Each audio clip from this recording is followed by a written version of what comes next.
Or you get these, well, because they're black, we shouldn't be saying anything because no, no, no. And we should be questioning church leaders the same way. We should be questioning everybody. We should be questioning everybody who's not on the front lines doing the work that needs to be done. If you're not, if you're a church leader and you're not in the community, I want to know why. All right, this segment was taken from Jarima Karama from Boyce Watkins' channel. He was talking about Michael Jordan in this particular case, but he went off on a rant on basically anybody. If you're out there preaching for blacks in the black community, then why are you not living in the community? He wants to know why. Like a preacher who goes on Sunday, goes to the community, preaches, tells them what they're doing wrong, what they're doing right, and then goes back to Beverly Hills up in his mansion. Why are you not living in the community? This is a blatant hypocrisy. And today I am going to call out a YouTuber named Cynthia G, who goes out all the time preaching for the black community. However, she lives in a predominantly white neighborhood. And so I'm just going to call her out on her hypocrisy, on all the reasons, well, a few of the reasons why I see why she should live in a predominantly black neighborhood, not a predominantly white neighborhood. Actually, if you look back in history, when we were in segregation, separated from white people, we were thriving. We had multiple communities where we were actually prospering far greater than white people were. So in reality, integration was only beneficial to white people because now black people have no businesses. And mind you, while I do hold white supremacists responsible for the low self-esteem that's running rampant in the black community, that was a grave mistake. Integrating was a grave mistake, and it was not beneficial at all to black people. It was a grave mistake. It was the worst thing that could ever happen. Reality has been showing for hundreds of years that we just don't need to be around you. The more that you accept that, the better off we'll be. The more black people accept that, the better off we'll be. We just do not need to be around our spiritual opposites and our physical and biological opposites. I don't care who think that's racist. You can say racist however you want to. If you're not going to do anything to change my mentality, then shut up because you're wasting your breath. I'm going to say what I want to say because that's the truth. The bottom line is we just don't need to be around you. So yes, we should have voluntary segregation. We should have voluntary segregation. Well, if you really truly believe that, then why are you living in a predominantly white neighborhood? Why are you living in a predominantly white community? If you think we should all be self-segregating, why are you not packing up and leaving to a majority black neighborhood? I mean, this doesn't make any sense. The hypocrisy here is totally outstanding. You're sitting here telling other people that they should do it. However, she's not doing it herself. I mean, this right here is blatant 100% hypocrisy. You should do it, but you know what? I'm not going to do it. That's hypocrisy. People try to say, that Seattle is very liberal, and it's actually not. It's very racist. I don't care how liberal it is. It's still very racist. But no one, even when we went to the FBI crime statistics, white males disproportionately commit violent crimes, mass shootings, rapes, and serial killings. Okay, these are things that are about facts. I can take a crowded room of white men and I can throw a dime and hit one of them and guarantee that's gonna, and it's almost a guarantee that's gonna be your future mass shooter, serial killer, or rapist. Based on the statistics, it is overwhelmingly showing you there is something in the pathology of white men that tends to make them want to go out and commit mass murders.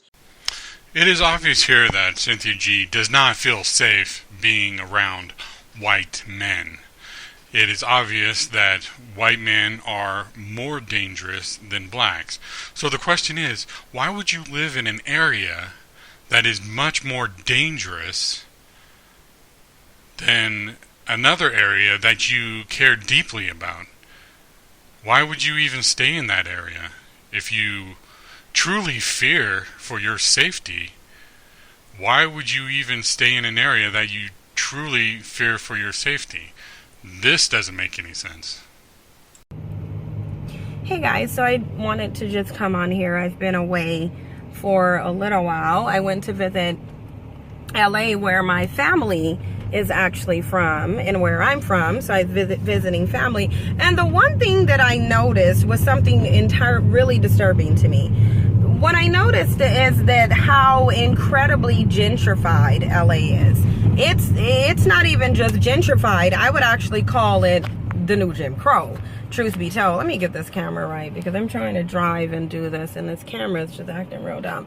Yeah, but at this point, it's not even about it being gentrified. It's very segregated. But the thing of it is that bothered me the most about being in LA was the mentality of the black people that were there. That's what bothered me. What bothered me was the mentality of black people. They have a mentality that is way too individualistic. It's way too materialistic. They simply do not care about what's going, or they appear to not care about what's going on with the black community as a whole. They really only care about... Well, this sounds like a community that definitely may need some help. I mean, if there's a community that needs some help, why aren't you down there helping them, showing them, teaching them, discussing with them? You can't really do that up where you're at. There's a lot of things you can't do if you're not actually in the community to help out the community. You can't actually go out there and clean a park, for example. You can't go out there. I know that the Girl Scouts here have cookie drives. If you go out and buy cookies for the cookie drive, that's helping your local community. If she goes out there, buys Girl Scout cookies, it's helping the white community, not the black community. There's a lot of opportunities to help out your community, but you can't do a lot of that stuff if you are not physically there. Another thing you can't do is vote. If you vote in Seattle, your vote's not going to really count towards black issues if it's a majority white. If you really want your vote to count towards black issues, count your vote with your black community. That's the only way that makes sense here. There's just a lot of things you can't do if you are not physically there to help it out. Hey guys, so I just wanted to come on here and make a video real quick. I have two of them uploading on my phone that I made in the car. As a lot of you already know, it is literally pouring down rain outside. But anyway, in June, that's Seattle weather. It's just pouring down rain. Anyway, I just got back from LA, as a lot of you know. But LA was okay besides the fact that it was extremely segregated and gentrified. And the sad thing about it is that a lot of people, the people there, their mentality, which I talk about in the other videos that I made, their mentality is just really not conducive to any type of success or any change. They don't even know that they're segregated and gentrified out there. And I think it's like the mentality out there is very disturbing. Mostly because that's where I'm from, that's where my family is. It was just a very eye-opening experience. Just going there and seeing a bunch of liquor stores and weave shops and fried chicken places on the corners, but no grocery stores, no vegetables, no, like it was just so. If you've lived other places and you see how LA is, minus the tourist areas, it's just really segregated. It's just very disturbing, and the people there, their mentality is just really not conducive to anything. Like, they're completely confused as to what even the problem in society is. And I'm sure this is not for everyone residing in LA or even in California, but the mentality was just really disturbing to me. It was very eye-opening. It was a good trip. It was very informative, if nothing more, but if nothing less, but it definitely showed me I could not live there. So, one final end note, having nothing to do with the topic. I notice Cynthia G often uses words that she may not know the meaning of.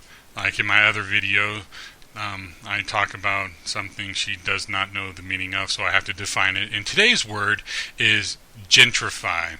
She uses the word gentrify, but it makes it sound like she thinks it makes it sound like it's like slums or really run down of some sort, but that is not what gentrify means.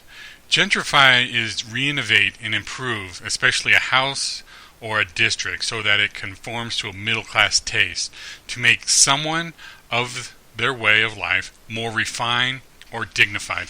This has been criticized among blacks because this takes poor blacks and displaces them, because it makes rent and food and other things unaffordable to live there. And I'm going to leave a link below for if you want to discuss that.